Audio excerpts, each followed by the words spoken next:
Hi, everyone. Welcome to a new episode of Parenting and You with me, Dr. Shefali. You know, I always say that one of the hardest things about parenting is that we take everything very personally. How can we not? We, for the most part, biologically birth these children. They have our DNA, our genetic history. We're taking care of them ever since they were the tiniest of beings. Every decision that we make has an impact on them and vice versa. So, of course, there is a great enmeshment, a great codependency that occurs in parenting.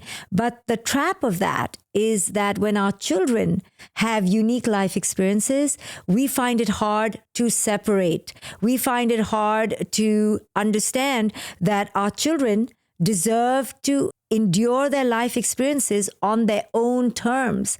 But instead, we feel responsible, we take things personally, and inadvertently create greater chaos. Coming up next is a mother who wants to know how to deal with her teenage daughter who has been keeping secrets from her. Joining me now is Veronique. She's the mother of a 14-year-old girl. She says she wasn't happy when her daughter got a nose piercing secretly. Hello, Veronique. What's going on? Hello, Dr. Shefali. Yes, I'm usually quite a confident parent, and I feel like I often know spontaneously or intuitively how to react to certain situations. But when my daughter at 13 decided to come home with a nose piercing, I just didn't know what to do. We had the conversation beforehand. She asked me if she could have one. Well, I usually am really happy to have, to think about what I think about things and then take some time and then come up with an answer. I just couldn't come up with an answer whether I was okay with it or not. So she then, months later, went on and did the piercing anyway. And I'd like to understand, I know you talk about our past and how that affects our parenting. So where do I go if I can't find instinctively the answer to a question my child is asking me? That's a great question about asking yourself how to answer a question. You don't have to know intuitively everything. You are allowed to be confused. You're allowed to say, I need more time. But you're also allowed to tell your child, don't do anything right now to your body that, involves anything like piercings or anything that could be permanent until I think about it. So maybe you didn't give her that communication that, look, I don't know the answer now. Let me figure it out and come back to you. Also, maybe she didn't feel safe to ask you or to connect with you before she went ahead and did it. What do you think about that? You did ask me many times, and in the beginning I said, give me 3 weeks to think about it. But after 3 weeks, I still didn't know. My husband was quite happy and fine with it, but I just didn't know how I felt about it. I think there's two sides in me, maybe to do with my own upbringing, where I was very religiously brought up. So everything physical or sexual was really oppressed. So I don't know, there's probably a side of me that plays a role in this. On the other side, here in the UK, we have uniforms in schools, and I find it quite hard for anyone in uniforms not to be able to express themselves. They have no chance to show who they are. We all do it with our clothes. But I just couldn't make up my mind. Even after 3 months asking me, I just couldn't make up my mind. Was it society that I was scared of, the judgment? I don't know. Well, the good thing is that every nose piercing can be taken out and it can close up again. So now how do you feel about it? Now that she's done it, how do you feel? So when she came home, and of course she hid first, and eventually I saw her, I cried. I cried out of disappointment. And I think part of the disappointment was also I wanted a nose piercing for all these years and never got one. And secretly I thought, oh, maybe we can do it together. And I think this desire as mothers to be part of our children's, of our teenage girls' years, because I didn't have that with my mom. I didn't have these years like I think the kids have it. So I think there was part of me wanting to share that, but I didn't communicate that with her. So in the end, I cried for about a whole weekend, and I sat down with her. We lay down on her bed and we talked and talked and talked, and she cried and I cried. That was the only way I could deal with this. And I let her have it in the end because the conversation was good. And I wanted to trust her. And we had a few things that needed to change for her to keep it. She had to be a bit more open to me. And I feel like it worked. I think it did. I think it hit a huge nerve in you. And that's why you were confused, because you wanted it yourself. And a beautiful thing is she can come with you now and you can get a nose piercing and try it out. And you can always take it out and close it up. So it's an opportunity for great connection and bonding. And look how beautifully you both were able to alchemize it and connect, because you went to your pain and you allowed yourself to express it. And you see that she didn't really do anything wrong because you didn't give her a clear answer. And how amazing that she was bold enough to go do it. However, she didn't trust you enough to support her. So that's something for you to learn from. But the most amazing thing is that the two of you could connect. And I really think it would be amazing if she comes with you and you do go get your piercing, because you don't have to stay repressed or suppressed because that's how you were raised in your childhood. The interesting thing afterwards, I spoke to my mum and I told her, we talked about me piercing my own ears at 13 at home with an ice cube. And my mum told me, yeah, I was always against the new things. So you just did what you wanted anyway. And I think I see a lot in my daughter's personality that is similar to me. If I really want something, I go for it. But then the next step was her wanting a belly piercing. Oh. That's where the more sexual side of it came in. So in the beginning, I said no. She was already like 12 or 13 when she asked about these. You expect these questions at 16, not at 12. And again, I didn't know what to do. But in the end, I did let her have it. And it's interesting because I had a friend say to me, she got to you in the end. And I thought, no, actually, I decided I was okay with it, despite society saying it should be later. But I made that decision because I want to give her something, like I said before, something to express herself. But the sexual side is really hard for me because I was always judged on anything is physical, is sin, is bad. I was so repressed as a teenager or young adult. Isn't it amazing that you did the same thing at 13 in secret? Yes. Right. Who would have thought that? That is unbelievably uncanny, but so common, where our patterns repeat themselves. And the second thing is that you are associating a belly button with sexuality, but it's actually just a piercing in another part of the body. So if you take away that cultural messaging, then you can be okay with it. What's a ear? What's a belly, right? It's just a different part of the anatomy. So I wouldn't trip on it being a sexual thing. I would just try to understand my child and understand her need to pierce herself at such a young age. And I would try to encourage her to wait a little bit. And before she does more, to kind of just take a break, because sometimes these things can become their own, distraction, their own monster, because you feel so insignificant the way you are that you feel you need to stand out.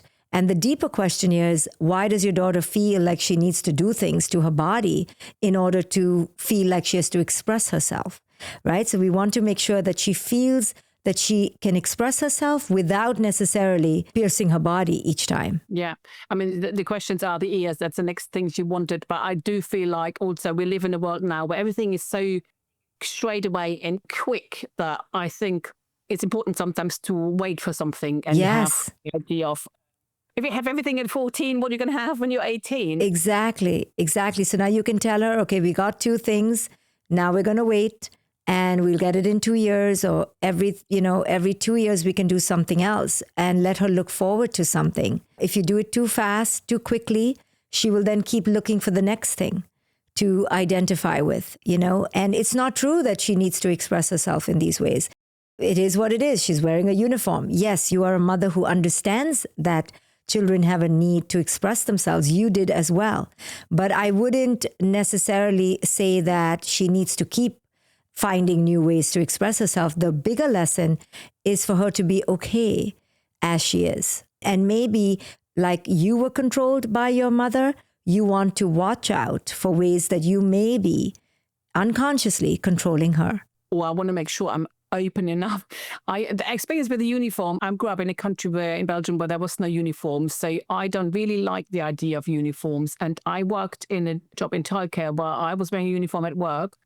And I lived in the area, and every time I met the parents and the children outside of work, no one recognized me. And I felt like the uniform was taking something away from me. Yes.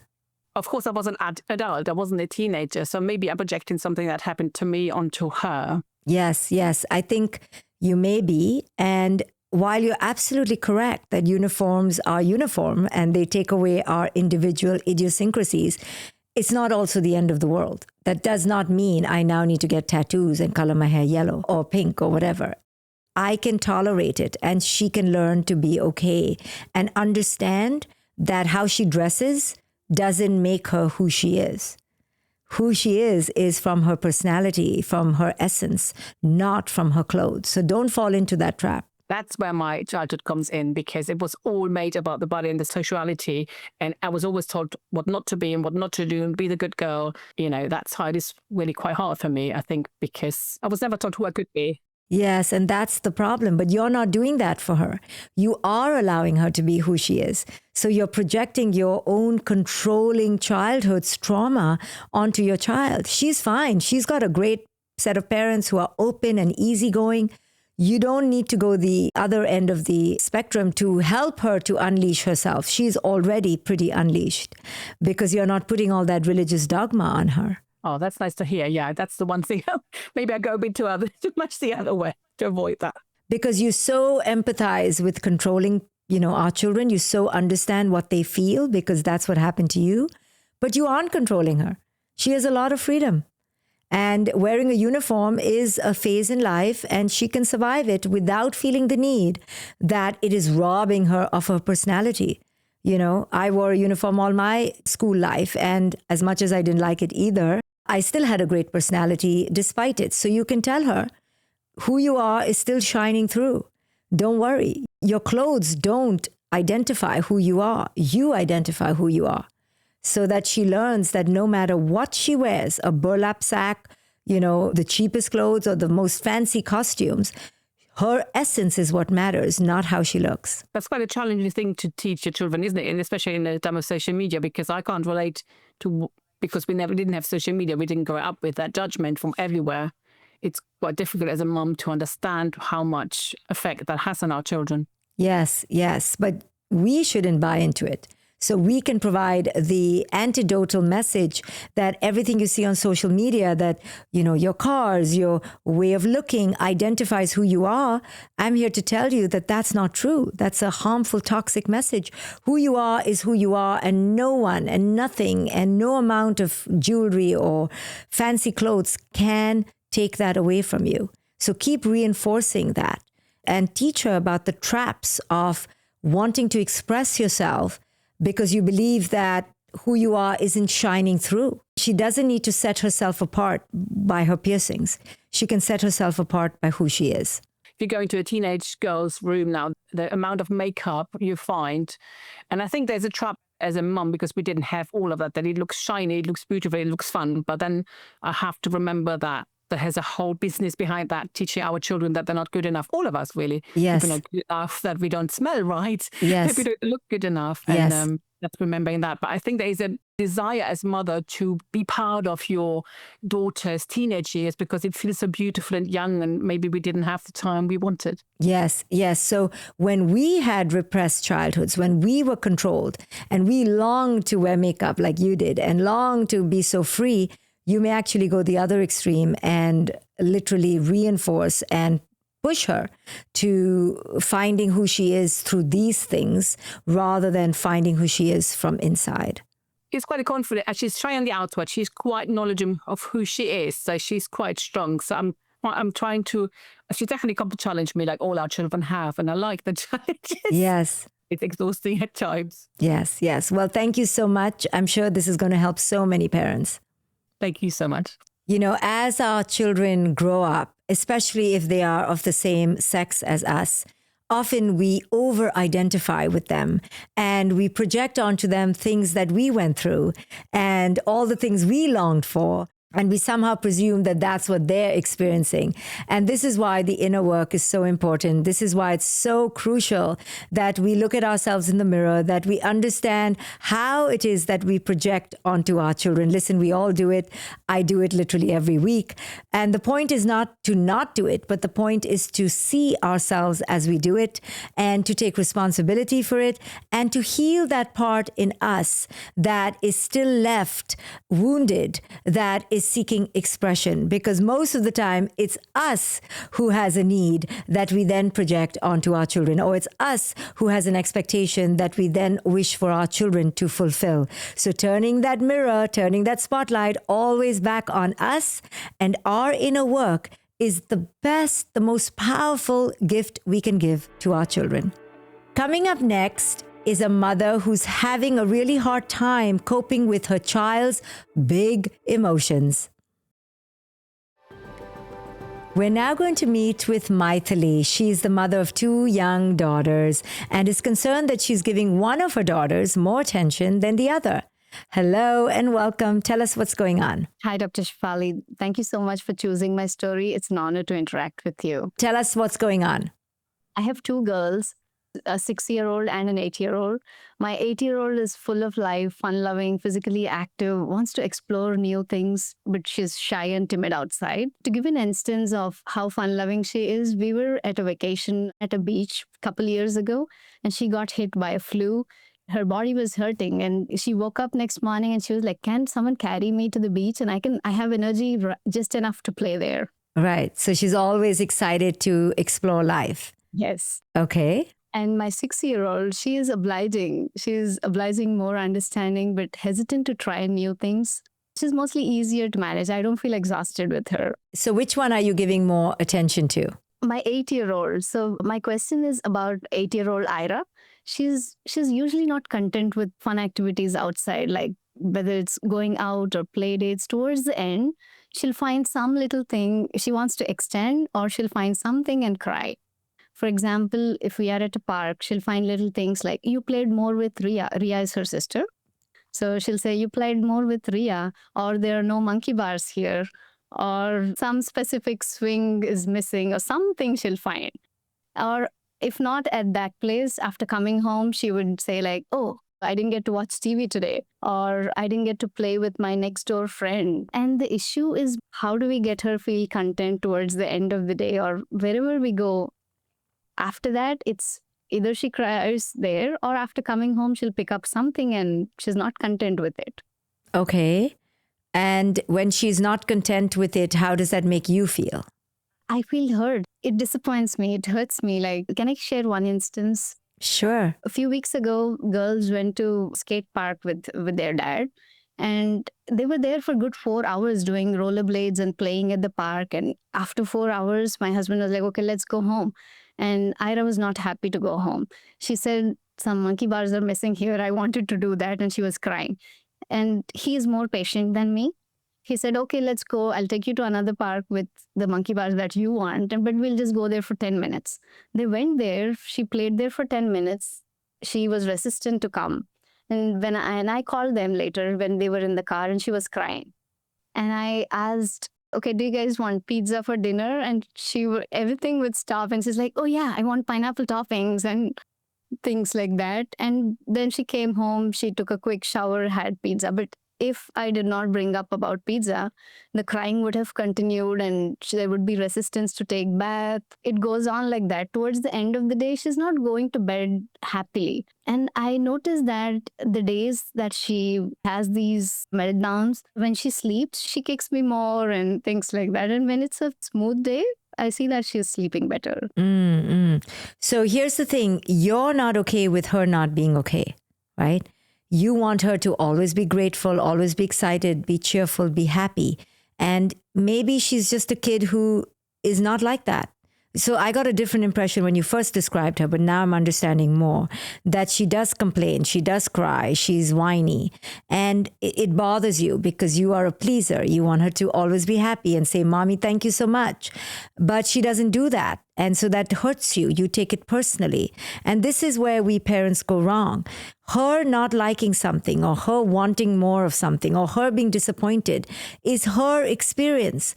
Why are you trying to control her experience? Because it makes you feel bad, right? You want your child to be happy. I understand that. But your child is not a puppet. Your child is going to have their own reactions to life and be, emotional according to their own temperament. And you can't control that.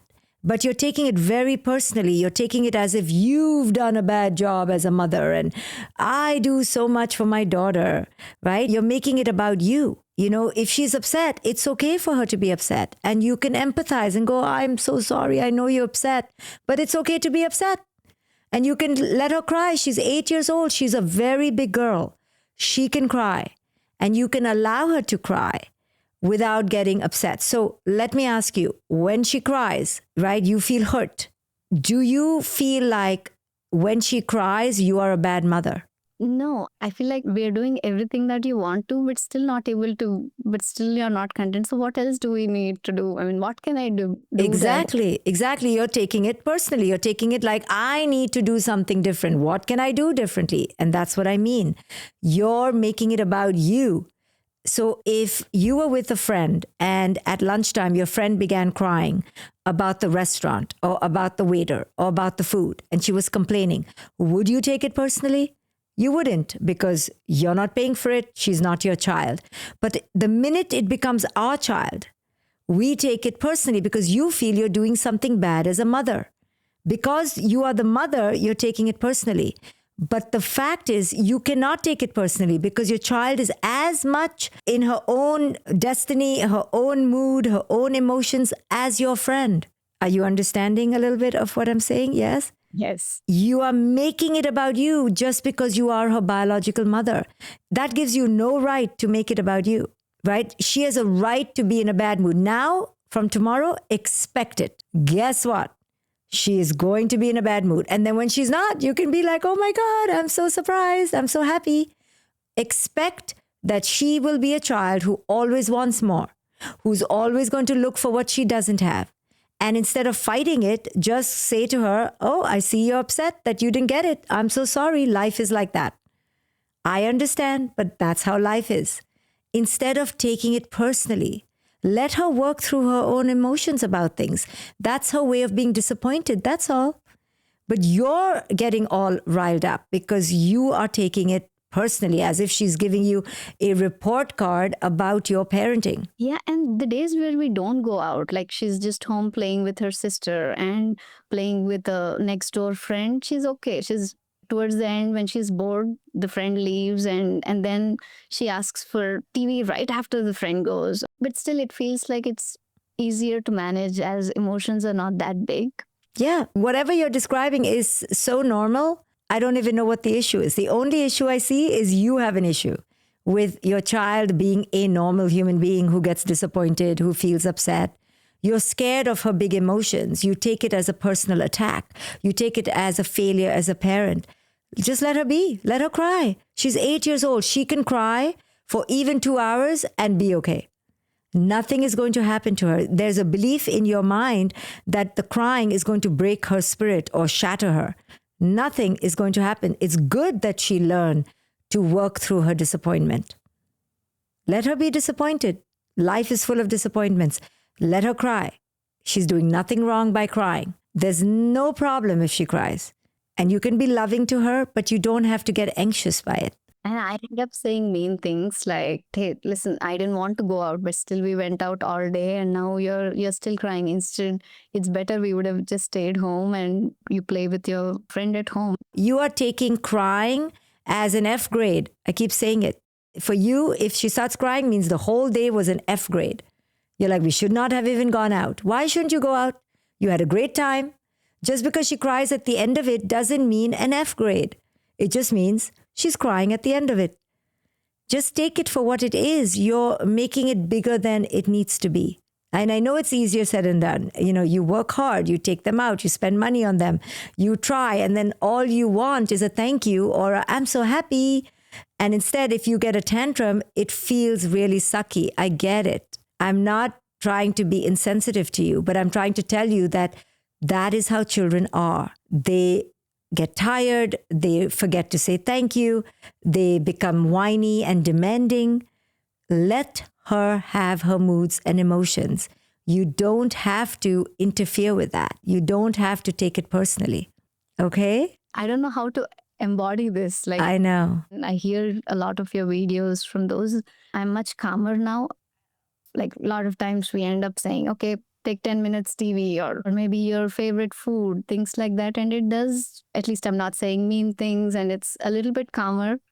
But end of the day, yeah, it is crying. Right. Crying is a big trigger for you. You take it as if you are, again, getting a report card from your child instead of understanding that crying is normal.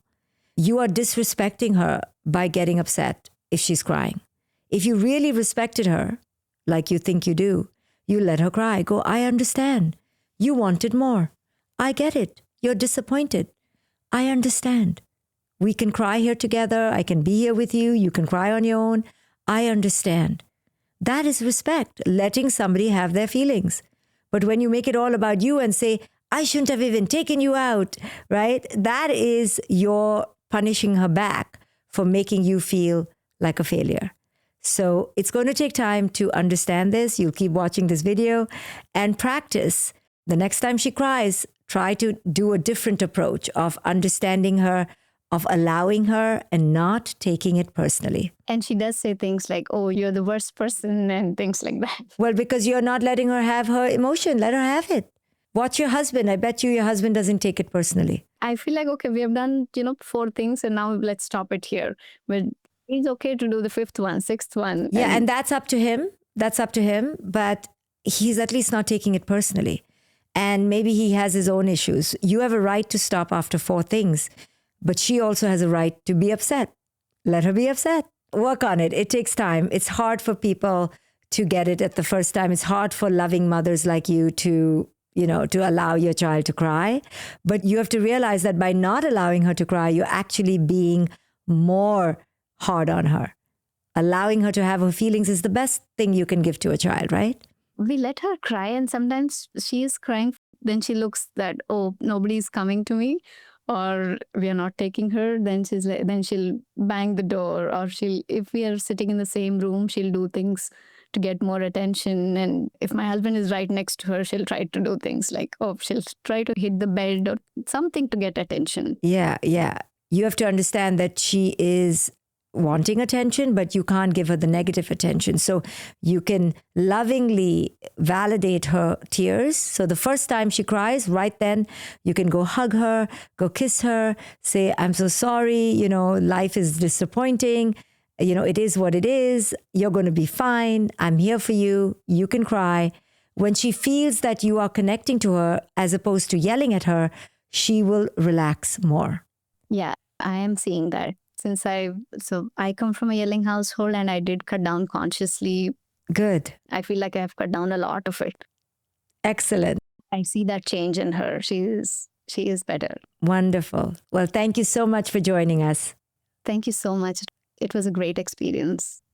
So many of us parents, especially women, mothers, struggle with their children's big emotions. When our children are unhappy, we immediately take it as if we are getting an F grade on our parenting.